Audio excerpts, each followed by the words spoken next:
প্রিয় শিক্ষার্থীবৃন্দরা, আরও কিছু প্রশ্ন নিয়ে এসেছি। এখানে আমরা সত্য মিথ্যা এটা আমরা চলতরিৎ থেকে নিয়েছি। তাহলে সত্য বা মিথ্যা সেটা তোমাদের বলতে হবে।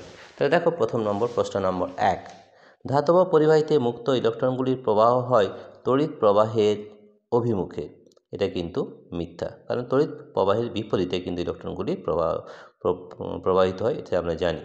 তড়িৎ প্রবাহের অভিমুখ থাকা সত্ত্বেও তড়িৎ প্রবাহ মাত্র একটি স্কেলার রাশি, এটা কিন্তু সত্যি।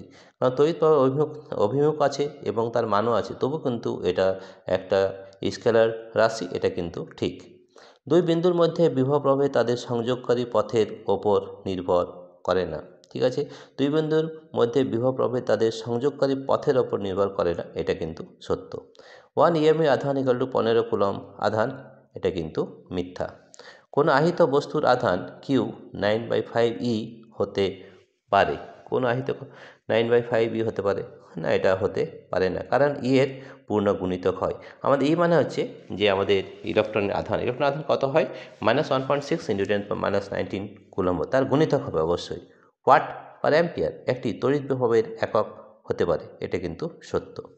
জলপ্রবাহের ক্ষেত্রে জলের পরিমাণ ও চাপের ভূমিকা যা হয়, তড়িৎ প্রবাহের ক্ষেত্রে অনুরূপ ভূমিকা পালন করে তড়িতাধান ও তড়িৎ বিভব, এটাও কিন্তু সত্য।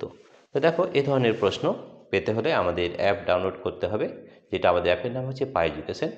এবং তোমরা দেখবে আমাদের এই ভিডিওর নিচে যে ডেসক্রিপশন রয়েছে, সেখানে আমাদের অ্যাপ লিঙ্ক দেওয়া রয়েছে, সেই লিঙ্কটি ট্যাপ করলে আমাদের অ্যাপটি ডাউনলোড হয়ে যাবে। Thank you everybody for watching this video.